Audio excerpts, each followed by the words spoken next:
Bom, pessoal, continuando o assunto balanceamento, nós já vimos algumas fórmulas que são importantes, né? Alguns conceitos e algumas fórmulas são importantes para que a gente possa realizar esse objetivo de identificar a quantidade ideal de pessoas que devem ser alocadas a um determinado sistema, normalmente um sistema com layout linear ou celular, ou seja, em que nós temos postos de trabalho colocados de forma sequencial, de acordo com o processo, e com o intuito de fazer com que cada posto trabalhe de forma mais uniforme, né, em termos de tempo, mais equitativa, a fim de garantir que nós tenhamos uma situação em que o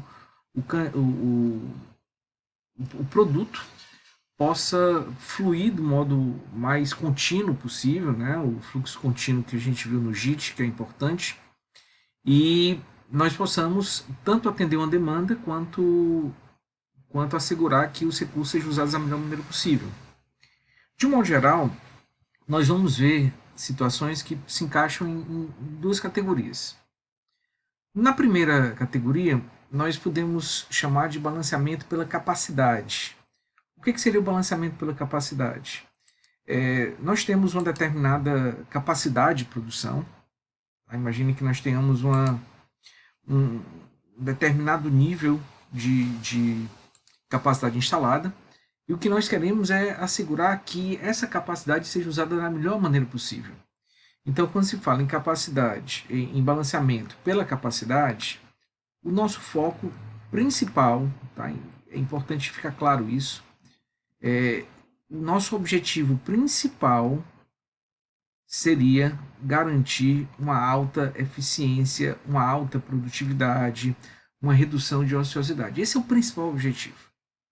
Tá? Então, nesse caso, se procura manter as estações funcionando da forma mais contínua possível, com um ritmo muito igual, garantindo que recursos sejam alocados para garantir essa igualdade, que não haja estoque em processo, que haja uma condição de trabalho contínuo, baixa ociosidade.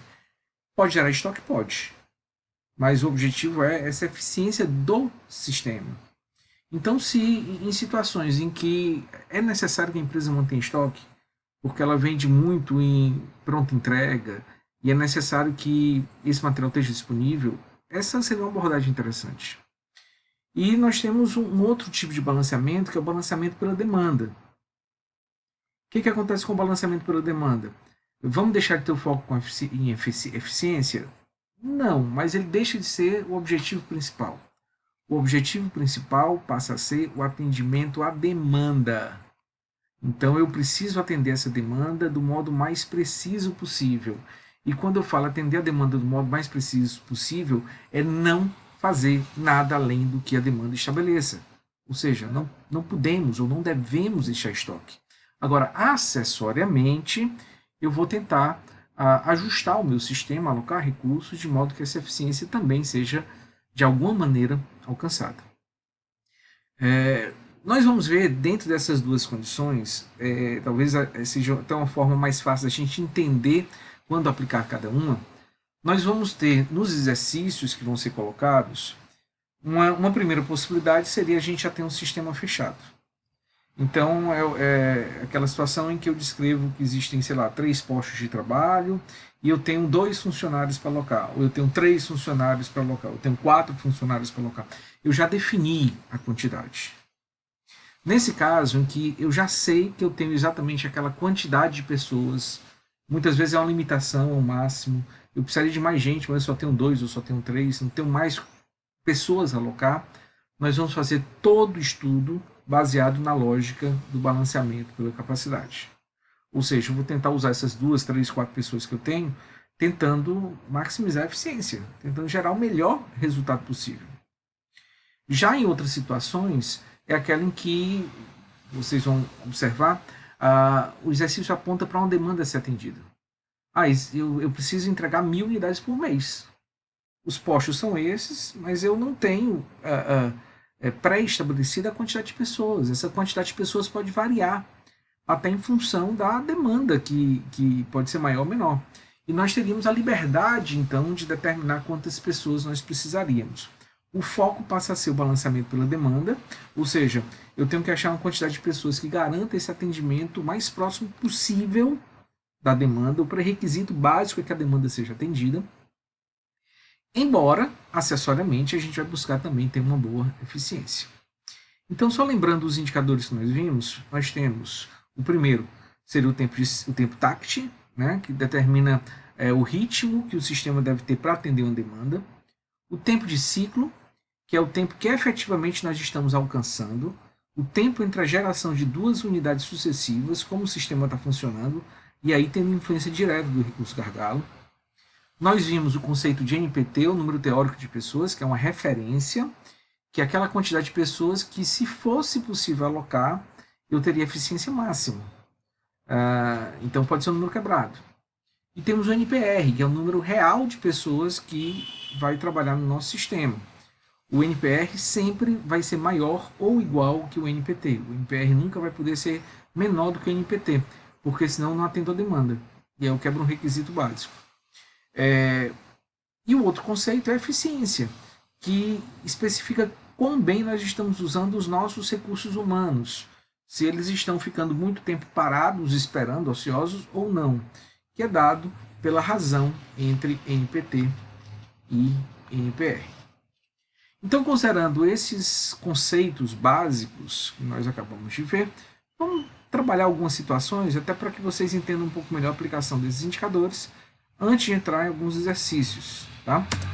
E para fazer isso, eu gostaria que vocês imaginassem um sistema como esse aqui.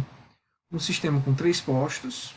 Aqui é o posto 1, esse é o posto 2 e esse é o posto 3, que trabalham com ritmos diferentes. Tá? Então imaginem que aqui eu faça uma unidade a cada 10 minutos, aqui eu faço uma unidade a cada 20 minutos e aqui eu faço uma unidade a cada 30 minutos. Ok? E vamos começar, vamos fazer algumas variações nesse sistema, supondo que a nossa quantidade de pessoas é pré-definida. Então, a primeira situação, situação 1, seria nós trabalharmos com NPR de 1, ou seja, eu vou ter uma pessoa, eu vou ter um funcionário a ser alocado. Nesse caso, percebam que esse funcionário vai ficar transitando de um posto para outro, afinal ele está sozinho aqui, ele tem que fazer tudo, ele tem que ser multifuncional. Então ele começa aqui, passa 10 minutos fazendo a primeira unidade, vem para cá, passa 20 minutos fazendo a segunda etapa do processo, e vem para cá, passa mais 30 minutos fazendo a terceira etapa do processo. Percebam que o tempo que vai ser necessário para gerar uma unidade pronta vai ser de 60 minutos sempre. Ele vai fazer a primeira unidade, depois de 60 minutos que ele começou, e volta para o começo e faz tudo de novo. Então, se a cada 60 minutos nós temos uma unidade pronta, esse é o conceito de tempo de ciclo. O tempo de ciclo, nesse caso, é de 60 minutos. Podemos, então, calcular o NPT nesse caso. O que é o NPT?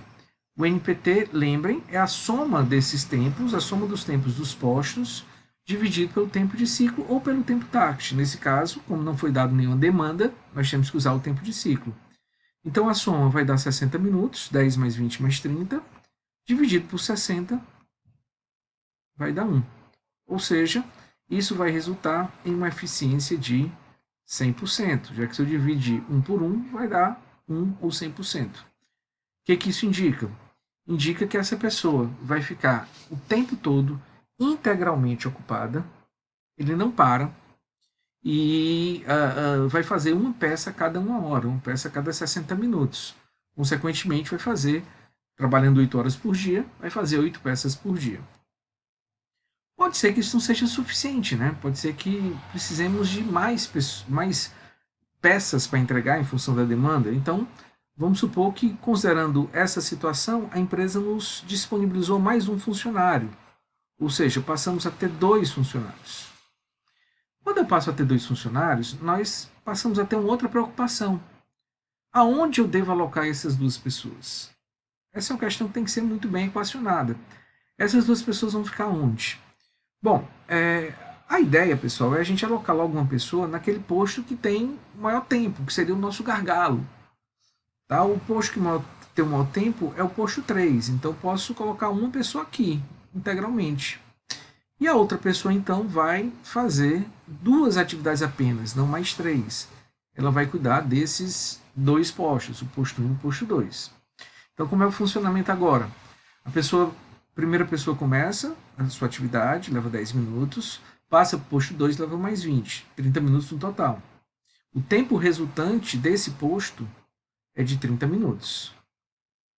Ao final do 30º minuto, ele vai liberar uma peça pronta para cá. Essa pessoa do posto 3 vai começar a trabalhar e vai levar mais 30 minutos. Em paralelo, enquanto essa pessoa do posto 3 começou a trabalhar, essa outra pessoa volta para o começo e já começa a segunda peça.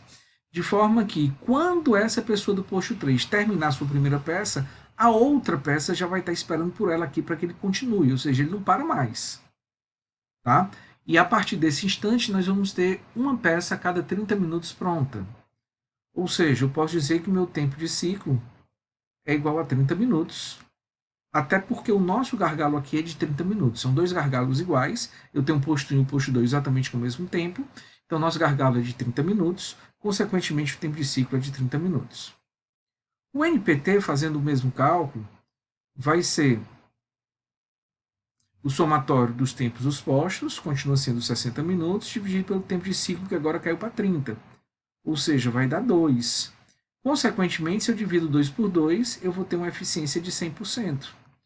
O que indica que o nosso funcionário continua, os nossos funcionários agora, né, continuam trabalhando sem pausas, sem paradas. Eles permanecem o tempo todo ocupados. Isso é um indicador muito bom. Vamos supor que a empresa, satisfeita com esse resultado, né, já que agora ela aumentou uma pessoa e conseguiu dobrar a produção, em vez de fazer 8 peças por dia, ela passa a fazer 16 peças por dia. Vamos supor que ela resolveu colocar mais uma pessoa. Então, se ela resolveu colocar mais uma pessoa, eu vou apagar aqui, porque vai mudar a alocação, né? Então, se ela resolveu colocar mais uma pessoa por dia, vamos trabalhar a situação 3, em que o NPR é 3. E aí a gente vai fazer a mesma lógica, né? Ou seja, vamos colocar uma pessoa aqui. E agora eu tenho mais 2. Então, o que eu faço? Vou colocar um em cada posto. Uma pessoa aqui e uma pessoa aqui. Cada funcionário vai cuidar do seu próprio posto.